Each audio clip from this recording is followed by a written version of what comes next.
Tony Stark is the godfather of the modern Marvel universe. He's a genius, a billionaire, and the guy who ultimately saved half of all of life in existence. But if we're being completely honest, he doesn't have the best track record with tech. His obsessive need to tinker away until he builds the next big thing has often been abused by many people around him. Today, we're breaking down every piece of Stark technology that completely failed, backfired, or got banned, starting with the weapon that changed his life forever: the Jericho missile.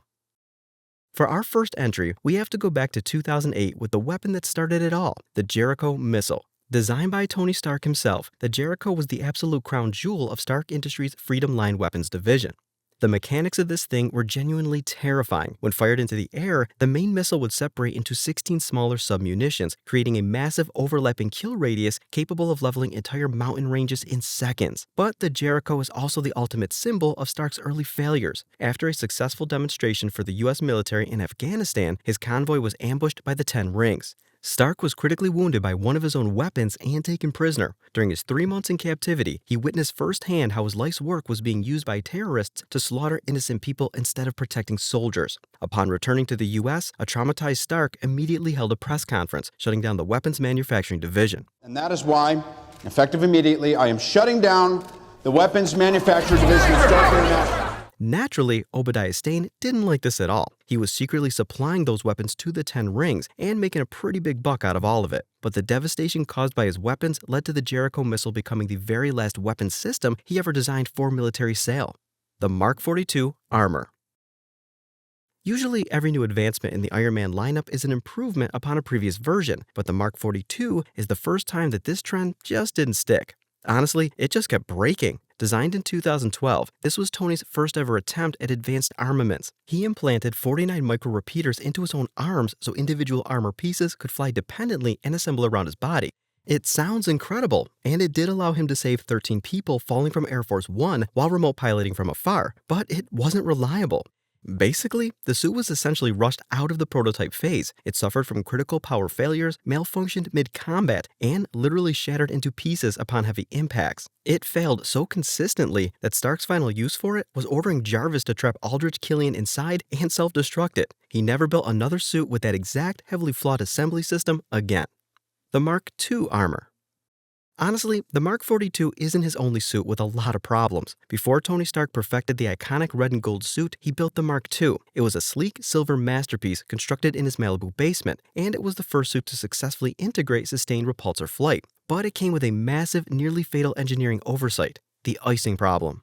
During the suit's first ever test flight, Tony's ego got the better of him. He decided to push the suit to its absolute limit, trying to break the SR-71 Blackbird's altitude record. But as he crossed 85,000 feet, the extreme sub-zero atmospheric conditions caused the metal shell to completely freeze over. The ice violently disrupted the internal mechanics, shutting down the repulsor flight systems and blinding the HUD. Tony was left completely helpless, caught in a terrifying deadweight freefall. He only survived by manually deploying the suit's brakes to crack the ice just seconds before hitting the pavement. Tony quickly fixed this flaw for his next suit by switching to a gold titanium alloy, which easily maintains its structural integrity at freezing temperatures. But the true genius of Tony Stark isn't that he built the Mark II or that he fixed the problem, it's in how he weaponized it.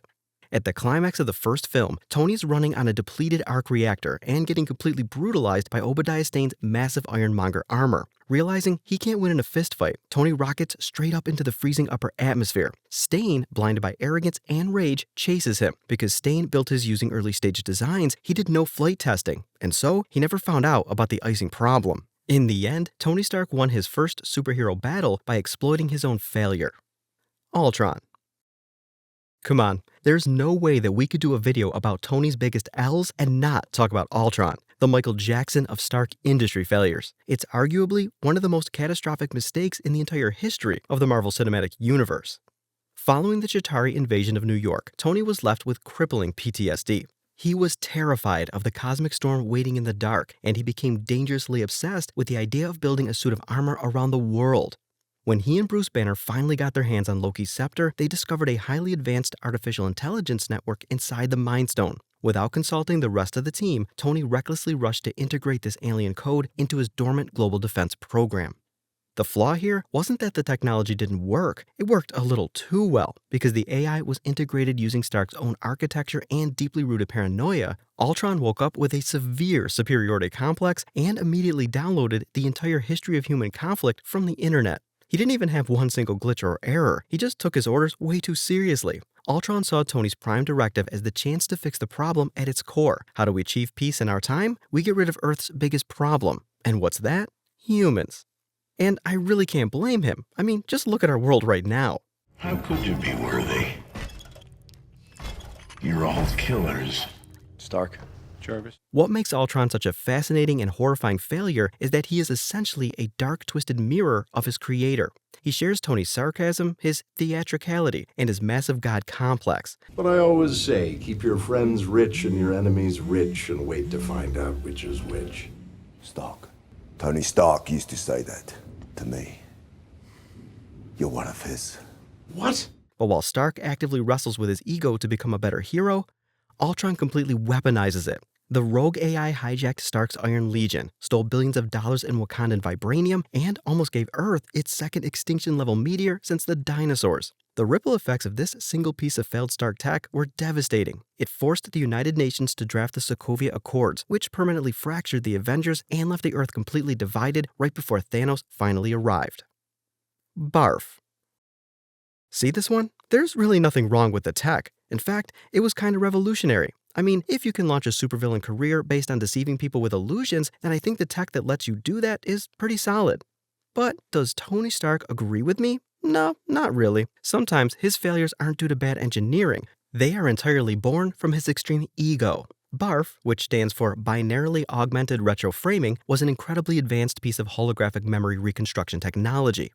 Originally designed by Stark Industries employee Quentin Beck, Stark actually ended up taking the credit for all of it when he filed a patent that listed Tony as the inventor, which, by the way, was after Quentin's own patent got rejected. More fuel for the fire, right?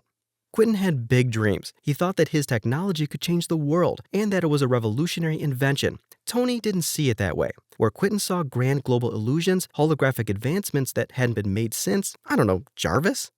Tony instead saw a means to advance therapy. His golden $1 million vision for Quentin's tech, which he lovingly named BARF, was to let people confront their past traumas and memories through the holographic technology to find closure, making everyone's therapy a lot more visceral and a lot more artificial.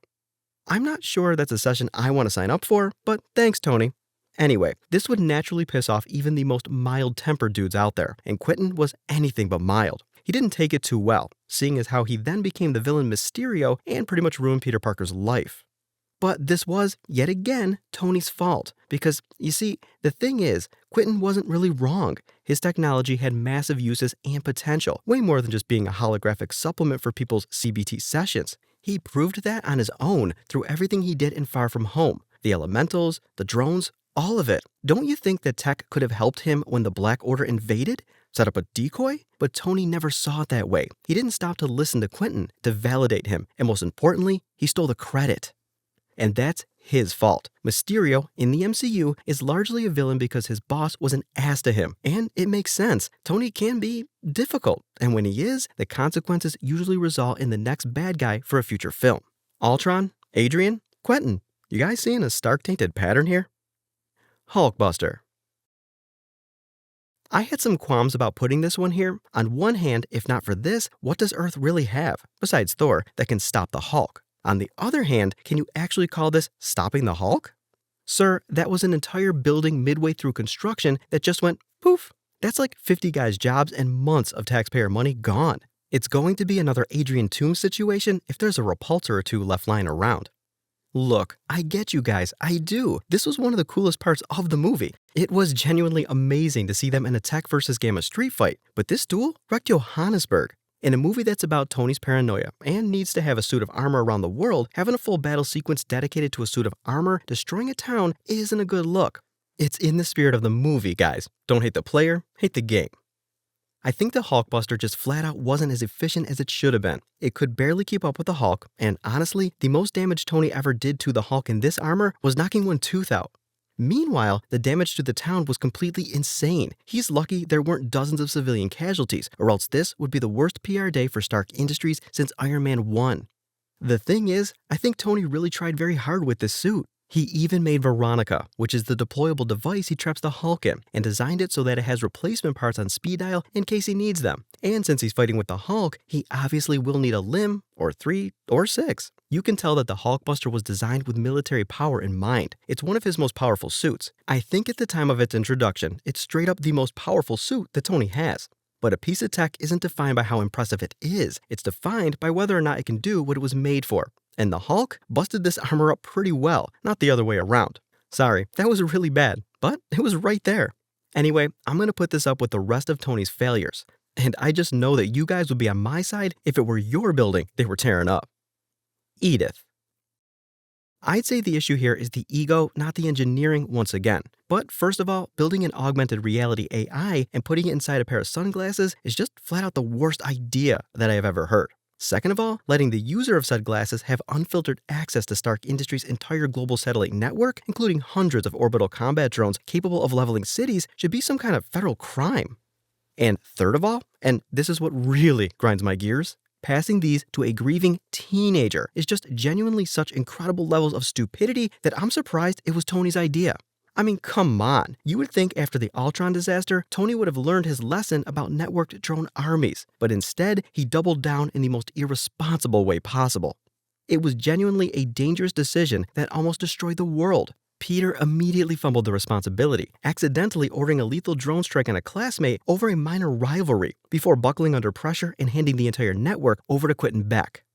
This allowed Mysterio to combine Edith's real-world firepower with his BARF holograms to create an Avengers-level threat. Also, as I talk about this, I'm realizing that this is the second Spider-Man villain that Tony has unintentionally armed. The EDITH glasses were an apocalyptic weapon that could have easily triggered a massive incident. It was nothing but luck and Peter stepping up that kept these things under control. But every responsible or half-sane adult would ask the same thing.